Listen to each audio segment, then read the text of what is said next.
Hey boys, we're back today with some more lore, and today we'll be telling the tale of Providence and Mithrix. I know you guys have been waiting for this video, so I hope you enjoy. Our story begins on the planet known as Petrichor 5. Oh, fun fact, that was the name that the community came up with because the Risk of Rain 2 planet was unnamed, and Hopo went with it, so that's cool as hell. But beginning our story, long before any of the other species existed on the planet, Providence and Mithrix simply existed or were born on the planet thousands of years ago. The first chronological lore log that details the interaction of Providence and Mithrix reads, "They knew to stay away from the wells, but they were just kids, and they just wanted to know. They threw in dirt and stone and key fruit and starseed, watching as they collapsed. Thorpe. The gravity wells would swallow up anything. Glass and mud and silver, wind, heat, pulsar radiation. And when his brother wasn't watching, Mithrix would throw in worms. Thorpe.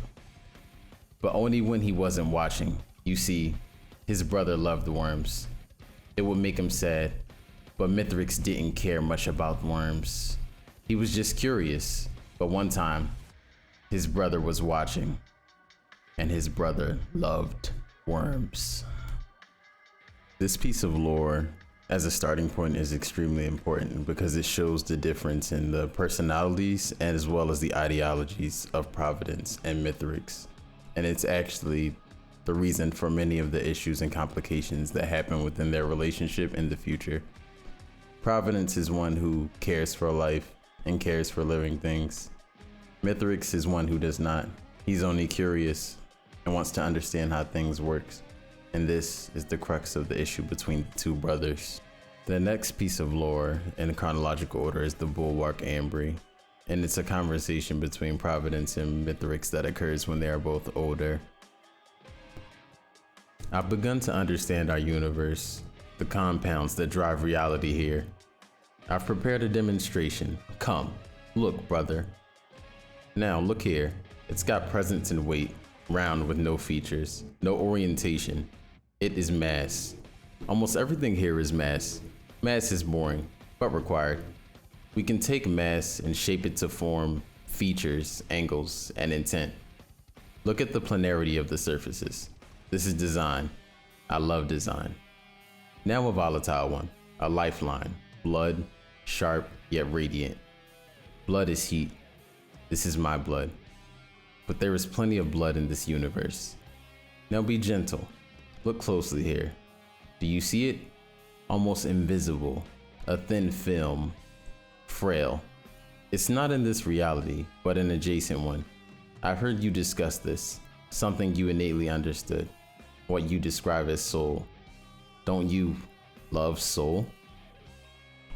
From this excerpt, we can infer a lot, mainly that Providence and Mithrix are superior beings due to the fact that they can bend the laws of the universe in some way, shape, or form, and the way they understand the universe innately, as Providence has his understanding of soul, and Mithrix his understanding of design, which allows him to create.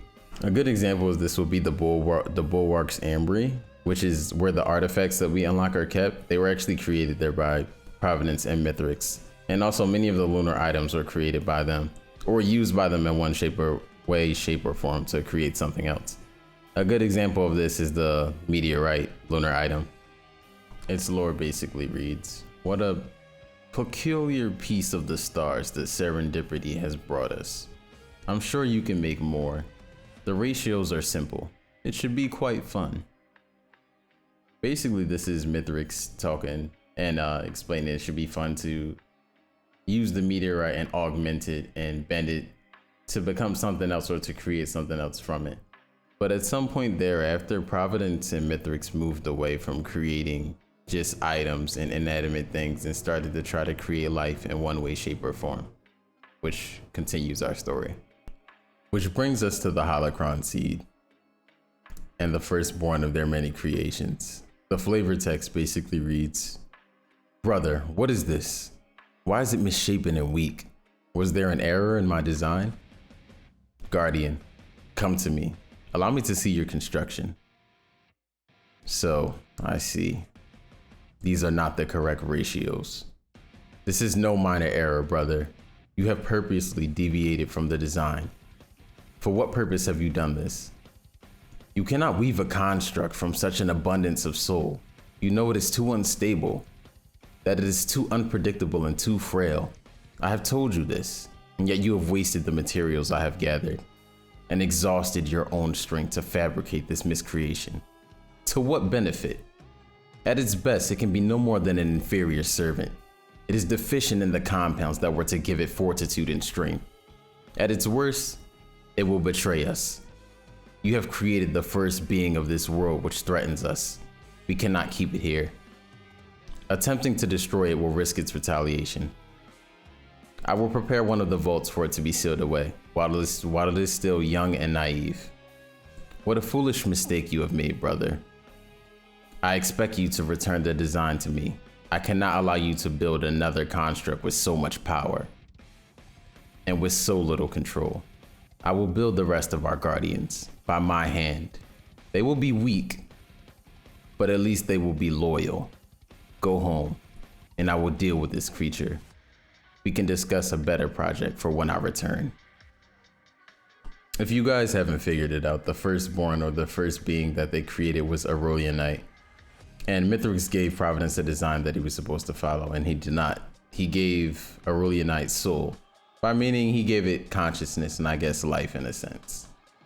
And by that meaning, Mithrix was upset with him due to the fact that Aurelianite was conscious and had soul, which means it had choice, which means if it chose to do so, it could kill them and betray them, which is why Mithrix was so upset.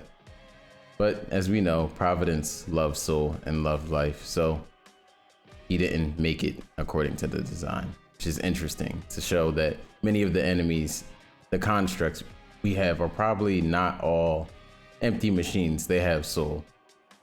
From here, we can move on to the next part of the story, in which Mithrix creates his guardians, which are more akin to machines, the ones you face on commencement before you face the final boss of the game. These lore logs read, "Your completions of my designs are uneasy, brother. Let me show you their purpose. We begin with stone, silver, and fire. Take note of the ratios. High speed. Speed is war. Twin cannons with twin exhausts.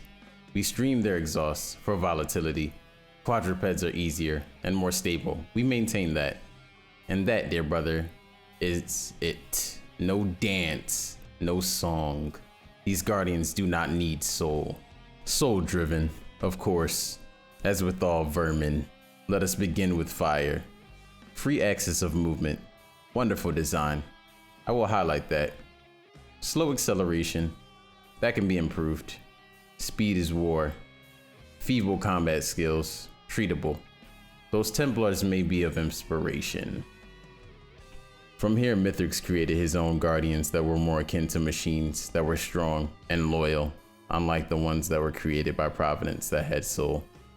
Also, the temple guard that that Mithrix took inspiration from is from Risk of Rain 1. So the lunar chimeras are actually combinations of pre-existing monsters plus the chimera. But proceeding after this, after many of Mithrix's and Providence's projects, at some point they encounter another transcendent being or superior being that is able to travel through space without the help of a ship or maybe through her own power. And she gives them a gift and she leaves, which inspires them to want to traverse space themselves and see other worlds instead of being confined to the planet that they were born on. And this leads us to our next piece of lore, which is a moment fractured, which details Providence and Mithrix's journey to find a way to space travel effectively. "Brother, it is done. Come, see. Look to the moon. The first beacon shines brightly on the other side.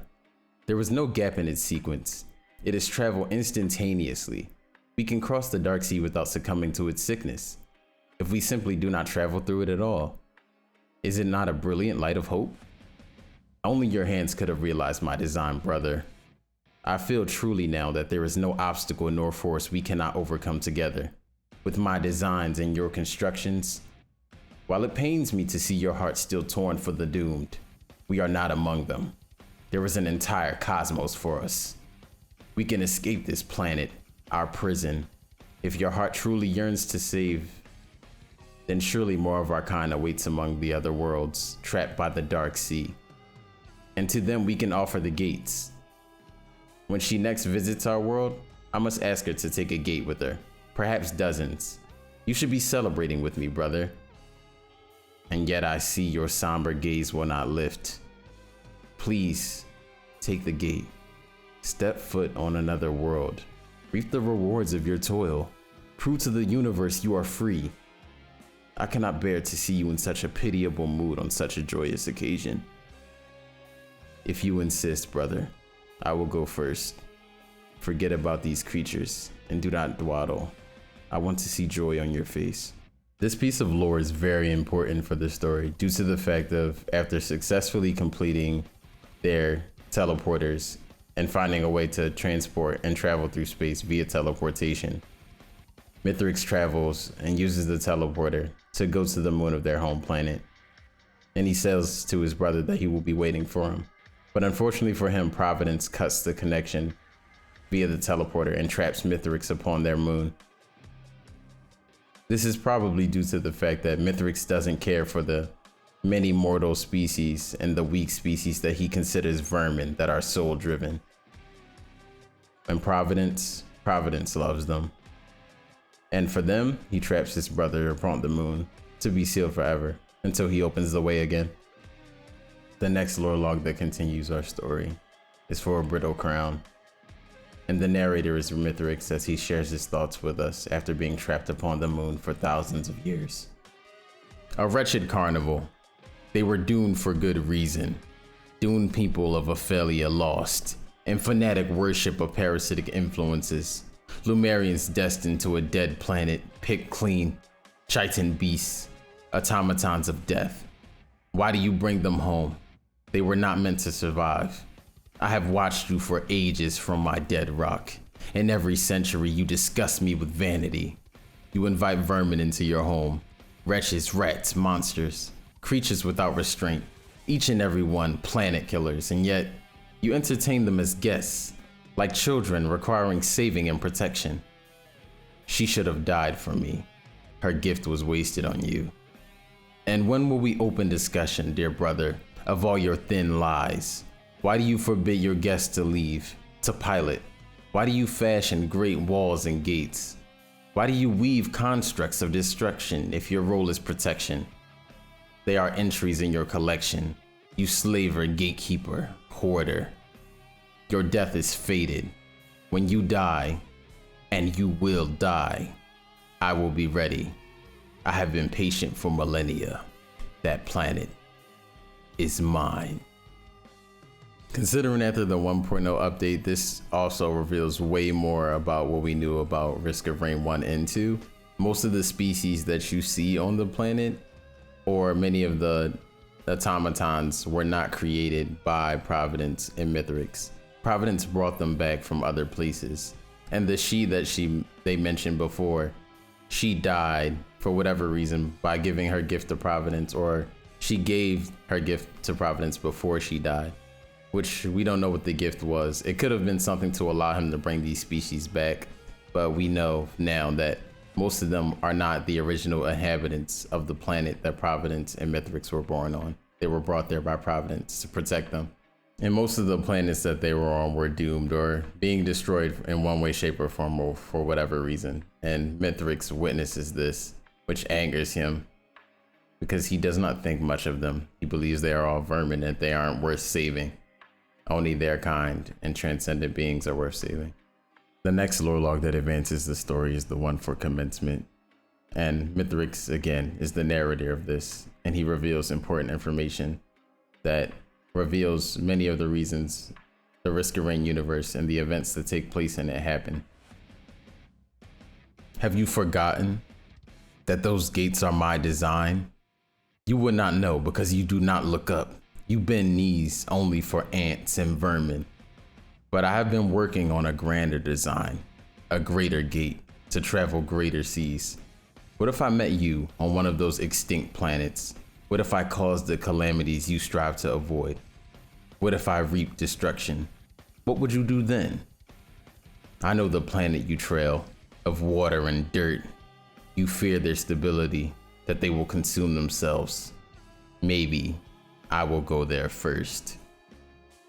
Okay, this is an amazing revelation for this story as we learn more about Providence and Mithrix, because Providence already knew about Earth, our planet of origin, and so did Mithrix. Maybe the she they talked about told them, or they had some way, maybe through the gift, to find out about the origin of the species, but they knew about Earth.